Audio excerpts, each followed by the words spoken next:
till it is done. With that, I'm welcoming you on board on the program Black Coffee on Vintage 93.7 FM. Good morning. I am Oluwagbemiga Olabisi.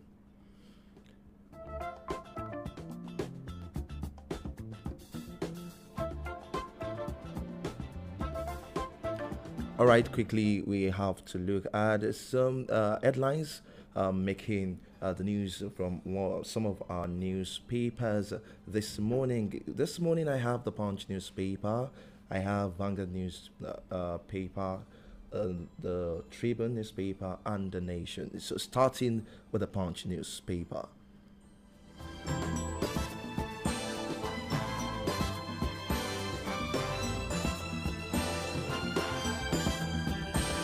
The big story making the headline this morning: Naira crisis, cash-strapped Nigerians bank on Supreme Court as hearing resumes today.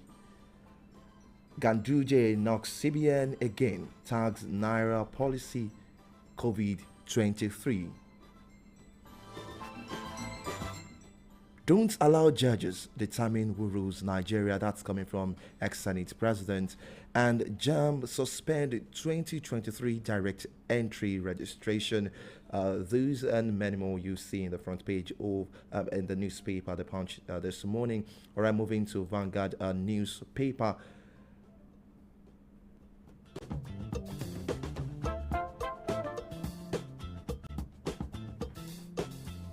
Calm tensions, stop electoral violence. UK advises Nigerians.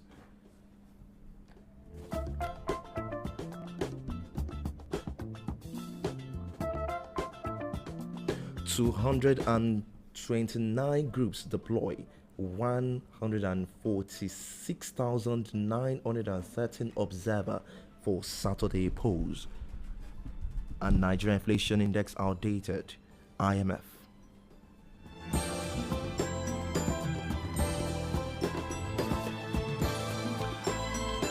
Still in Vanguard newspaper, old notes: Kogi, Kaduna, Zamfara accuse Malami Emefiele of violating Supreme Court order. Now moving to the Tribune newspaper this morning. Election, CBN cash policy may deny millions of Nigerians' right to vote. And that's coming from journalist group.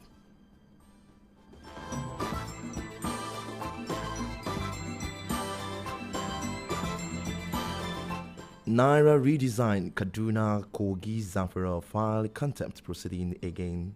AGF Emefiele. 2023 elections, there is nothing like Igbo presidency. That's coming from OG Kalu.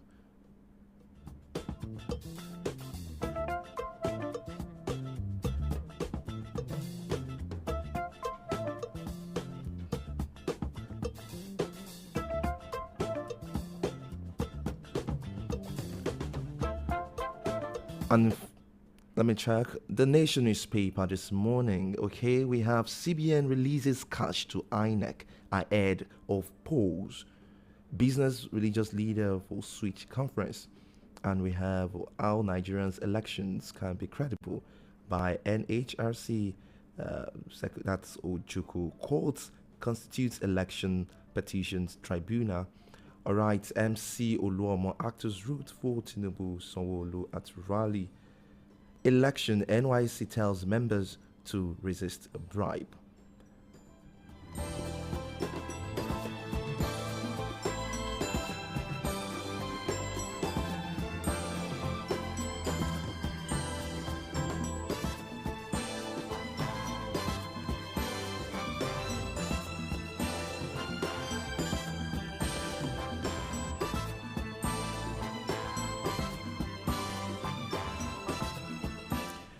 As the Supreme Court today, Wednesday, resumes hearing on the old Naira note deadline suit between some state governments and the federal government.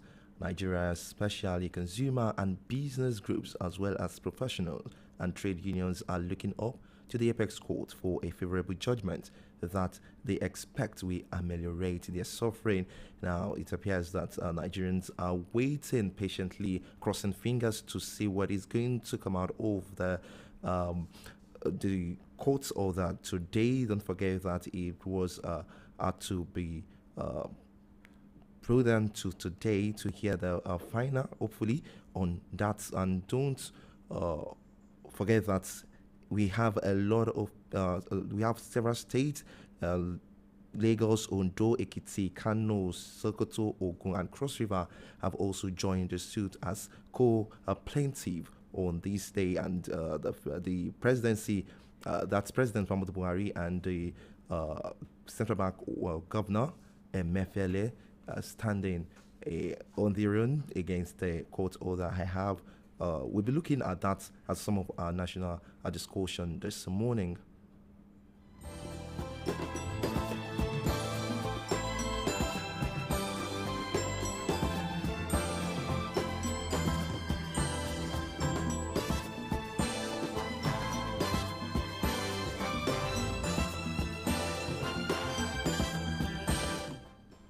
New Naira APC governors might seek out of court settlement.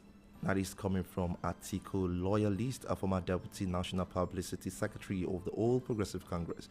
Timmy Frank has accused the aggrieved APC governors of making frantic effort to cajole the president, Major General Muhammadu Buhari, into reconsidering his stance on the 500 Naira, 1000 Naira old notes before they can agree to settle the case out of court. Frank, a loyalist of former Vice President Atiku Abubakar, alleged that the pressure to settle the case over Naira redesign policy out of Supreme Court was so intense that he feared the President and the Attorney General of the Federation, Abubakar Malami, could cave in. So would just say that fingers crossed on that as we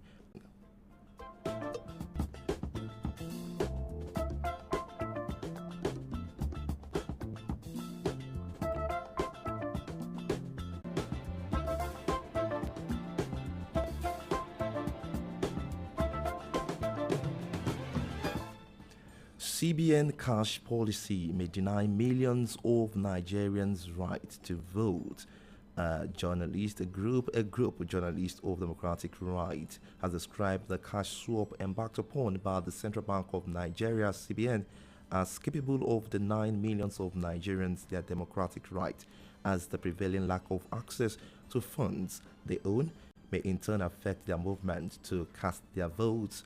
The group raised the concern in a statement that noting that millions of Nigerians work or reside outside the location of the polling unit.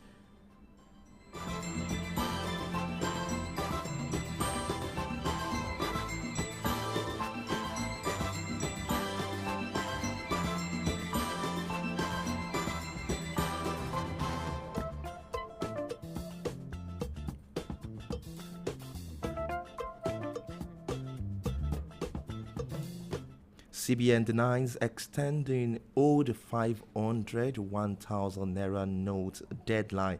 The Central Bank of Nigeria (CBN) has this report making the rounds that it had extended the validity of old 500 and 1000 Naira notes to May 1st as fake news.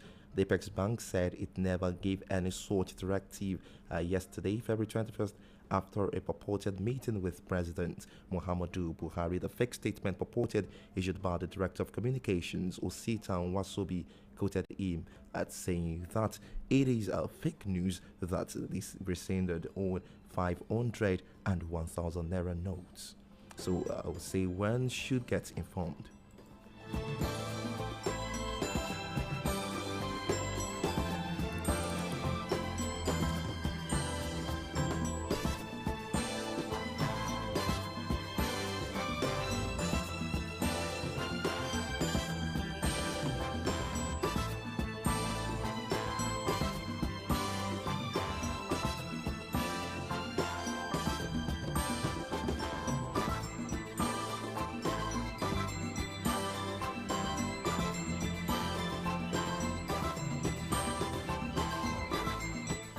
Now talking pure politics, PDP Akwa Ibom governorship candidate sacked.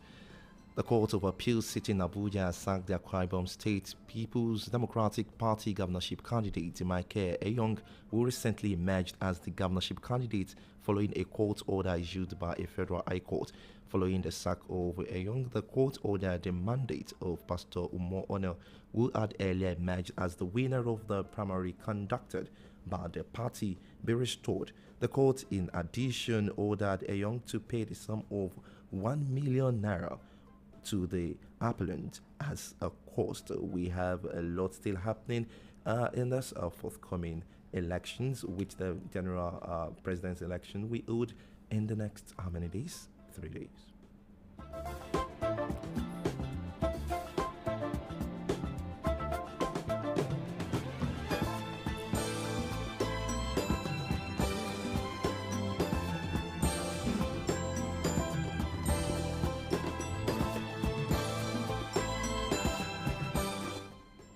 If you're just joining, this is Black Coffee on Vintage 93.7 FM. Don't forget you can join us on our Facebook at Vintage FM Ibadan, Twitter at Vintage FM Ibadan, Instagram at Vintage 93.7 FM, or visit our website at www.vintage93fm.com.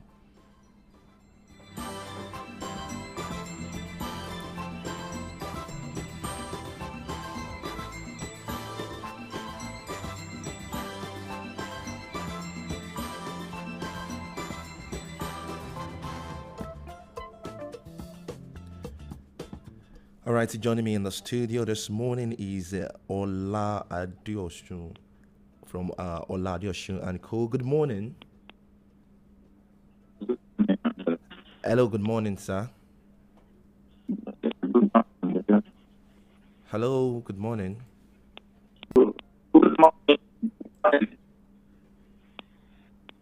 Hello, good morning.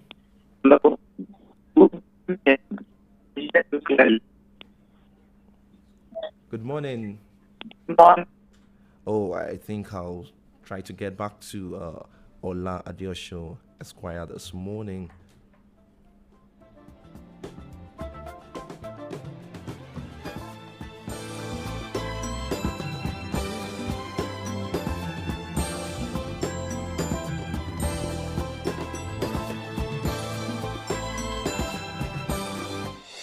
For your non-stop entertainment, quality programming, unbiased news reportage. Hello, welcome to the news on Vintage 93.7 FM, and these are the top stories. Stay connected with Vintage 93.7.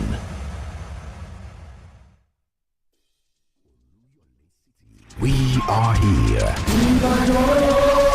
Ibadan. Check us out on 93.7 FM. Vintage. Vintage. Vintage. Vintage. Vintage. Vintage. We are 93.7 FM. Hello, good morning. Good morning. I'm with you. I can hear you clearly. Oh, good. I can hear you clearly now. Good morning. Yes, good morning. Thank you for joining me this morning. Okay, let's look at what is making the news the Punch newspaper this morning. Naira crisis, cash-strapped Nigerians bank on Supreme Court as hearing resumes today.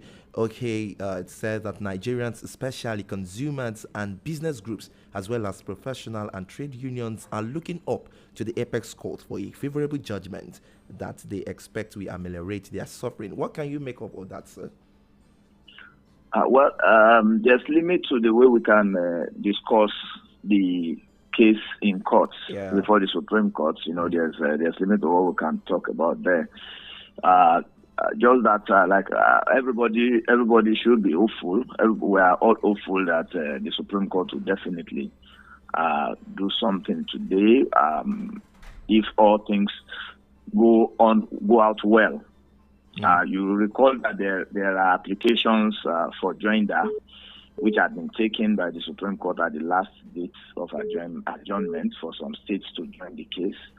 And there's also an application. There's also a notice of preliminary objection filed by the Honorable Attorney General of the Federation to the effect that the Supreme Court lacked jurisdiction to entertain the suit in the first place.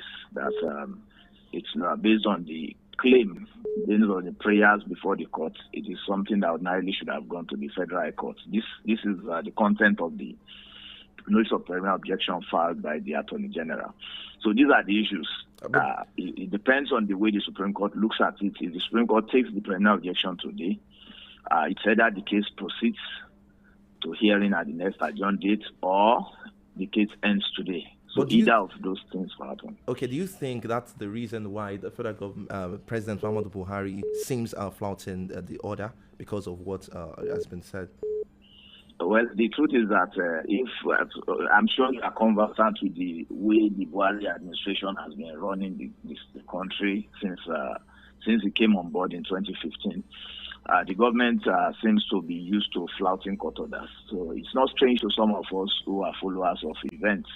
The government, I doubt if the government would adhere to any court order that is not favorable to it.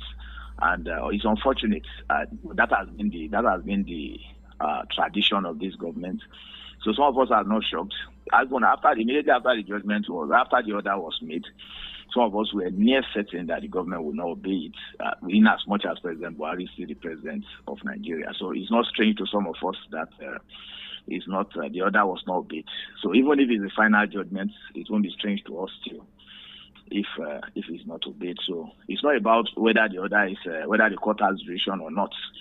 We have seen instances where the government were the ones who filed cases before the courts, and courts made that, and the government failed to abide by it. So it's not strange. So it's not about the fact that there's a pending application challenging the jurisdiction of court or not. It's just in the nature of the government of the day. Oh, there is a statement that it's likely that the governors are certainly out of court. Do you see that happening? It's a possibility. These guys are politicians. And like some of us have already said, it's not really about the interest of the people, it's about the suffering of the people. It's not about their interest. Anything has to do with them. I mean, once their interest is started, they always find a way to run it. It's very unfortunate that you find the people queuing behind one oppressor against the other, So this, they keep complaining now that the people are suffering. People have been suffering for some months now. We have been suffering at fuel stations and the rest of it. The government has been flouting court orders over and over. But when you ask these governors, this same set of politicians, they've always justified and rationalized the conduct of the government over time. But now that it has affected them, now that they have been leveled, this policy seems to be a leveler.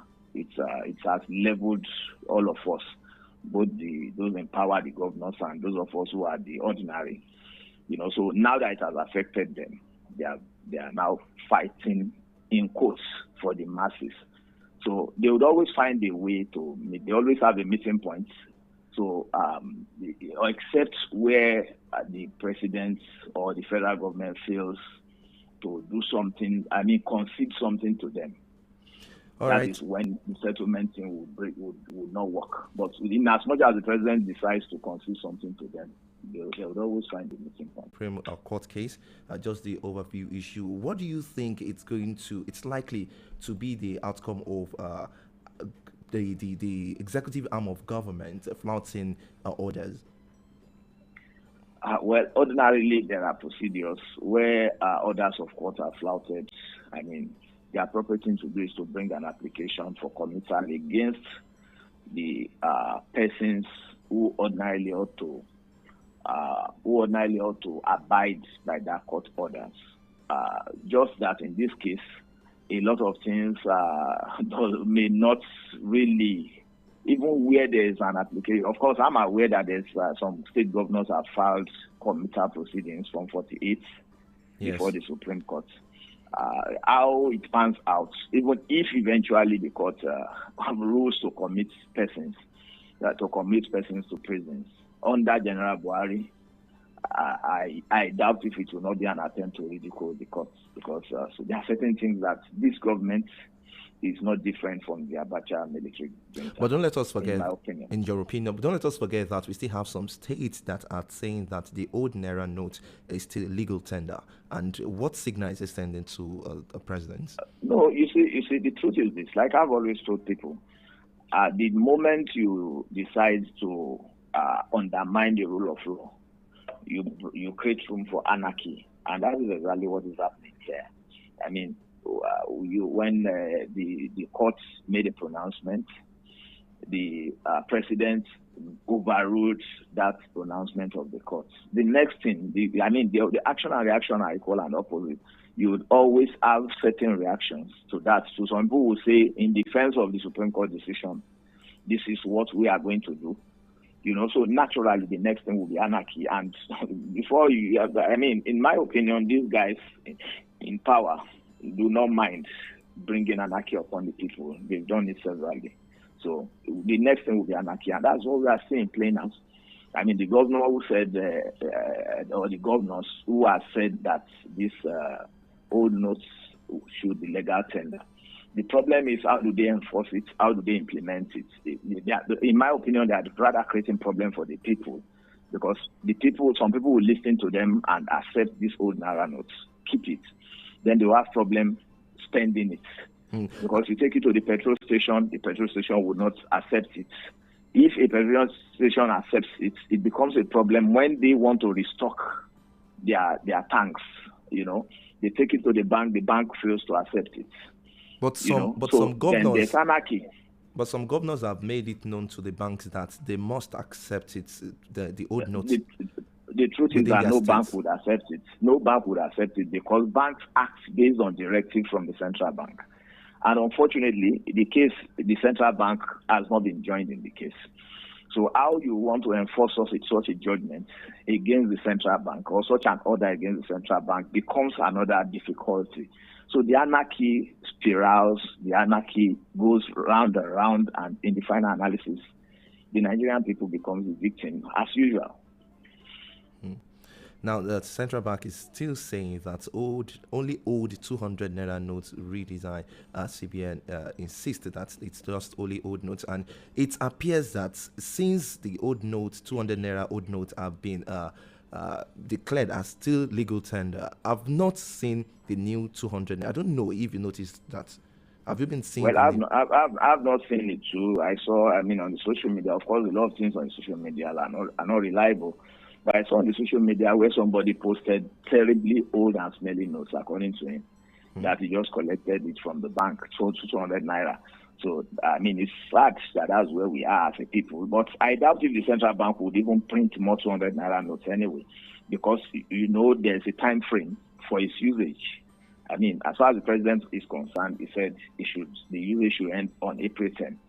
And the implication is that they won't print new ones. What they will just do is to be recirculating those that they've taken from the people up till between now and that April 10, and then the problem continues.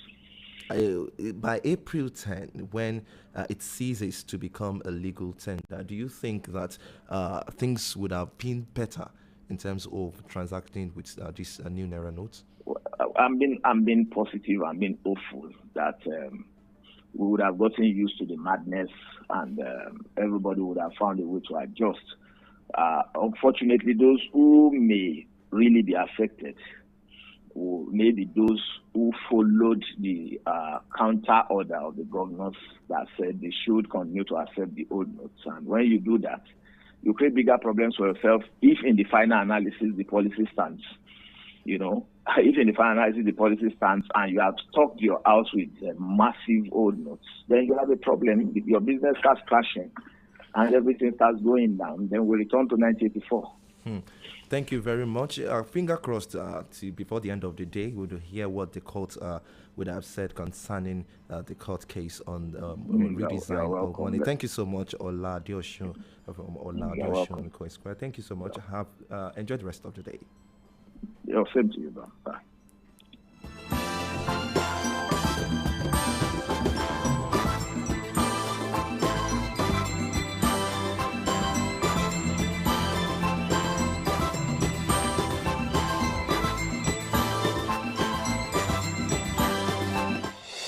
For your non-stop entertainment, quality programming, unbiased news reportage. Hello, welcome to the news on Vintage 93.7 FM, and these are the top stories. Stay connected with Vintage 93.7. Oluyole City, we are here.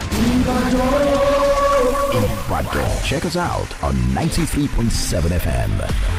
Vintage Vintage. Vintage. Vintage. Vintage. Vintage. We are 93.7 FM. Shoulders. At home. In the kitchen.